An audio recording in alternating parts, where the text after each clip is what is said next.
Good evening, everyone. Welcome to the channel. Before I begin, here are my disclaimers. Today I am going to give you an update about CHINA VANKE interim report.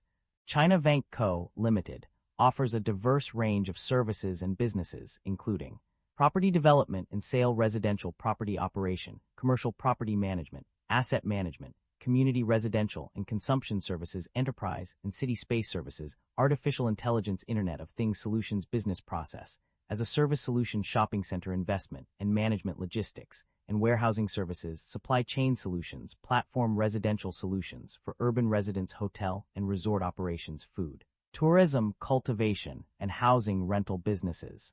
CHINA VANKE's stock price has experienced a significant increase over the past year, with its 8 shares rising by 43.54% according to one source and 28.26% over the past 365 days. Several key news and policy developments have contributed to this surge in the company's stock price. The alleviation of debt concerns through VANKE's semi-annual report, government policies supporting the real estate sector, strategic partnerships for innovation in smart homes, state shareholder loans, and new housing policies in Shenzhen have all played a role in driving up the stock price. These factors have collectively fueled expectations of growth and stability in the Chinese real estate market, leading to increased investor confidence and buying activity in VANKE's shares. The primary drivers of revenue growth or decline can be summarized as follows. Revenue growth drivers. The company's revenue has grown due to a combination of factors. These include the recovery of sales rates exceeding 100%, operational service business year-on-year increase, bulk transactions with significant contract amounts, and revitalization of existing assets. Additionally, technological innovation and optimization, AI-driven contract management, and expansion of rental housing business through acquisitions have contributed to revenue growth. Revenue decline drivers. On the other hand, the company's revenue has declined due to various factors. These include a 26.23% decrease in revenue, gross profit margin decrease, operating profit margin decrease, and significant year-on-year decreases in sales amount, settlement area, and revenue of real estate development business. Regional variations also played a role, with some regions experiencing more severe declines than others.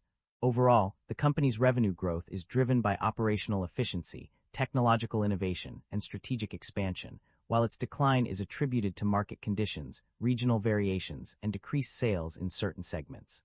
Net income and profit margins. Overview. The net income of the company experienced significant fluctuations over the period, with a decrease of 26.2% year-on-year in some instances, and an increase of 475.47% due to a reduction in loss on disposal of non-current assets and impact from charges in fair value. However, overall, the net income decreased by 18.3%.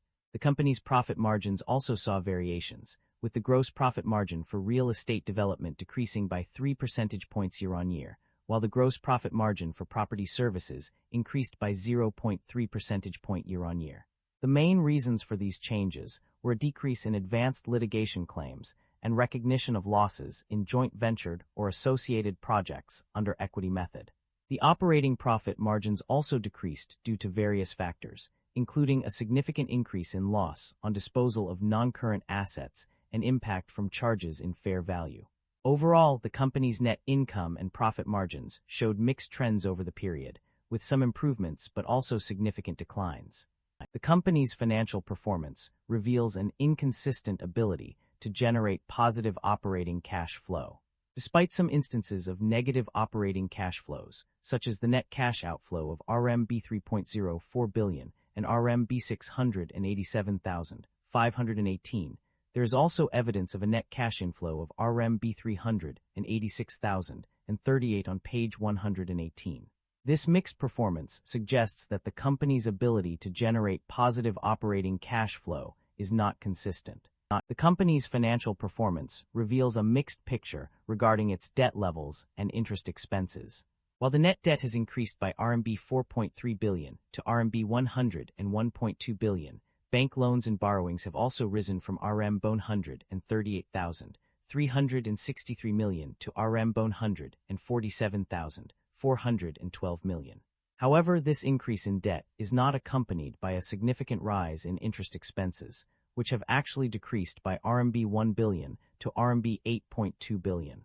Overall, the company's debt levels and interest expenses have undergone some changes, but the impact of these shifts on its financial health remains unclear due to inconsistencies in the provided data.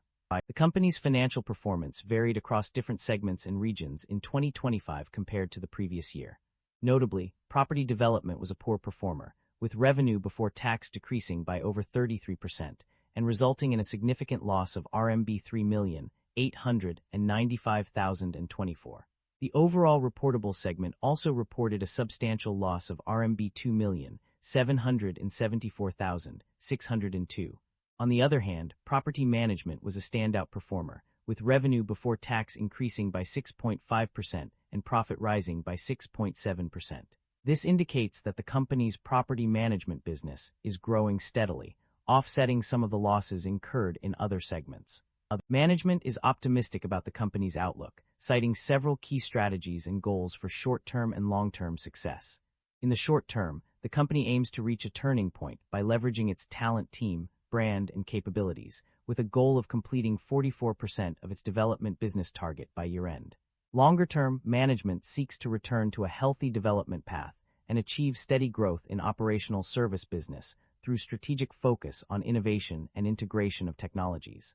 The company will prioritize the City Advanced Delivery strategy, expand into agent construction business with high-quality project management services, and enter 364 new projects.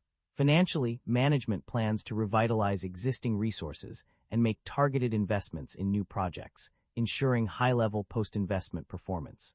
Additionally, the company will continuously identify, assess, and mitigate climate-related risks. To support these efforts, the organizational structure will be adjusted to clarify business units and functional departments. The company's financial summary reveals that it has engaged in two key shareholder return initiatives. Firstly, the company has paid out dividends to its shareholders, as indicated on page 93 of the report.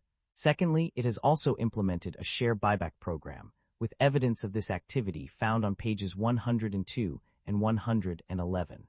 And concerns about inventory buildup exist within the company's financial records. Specifically, pages 14 and 104 highlight instances where inventory levels have increased, indicating potential issues with inventory management. However, there are no indications of supply chain disruptions affecting the business. That concludes the financial summary for China Vanke. Feel free to comment below, and I will be happy to answer them when possible.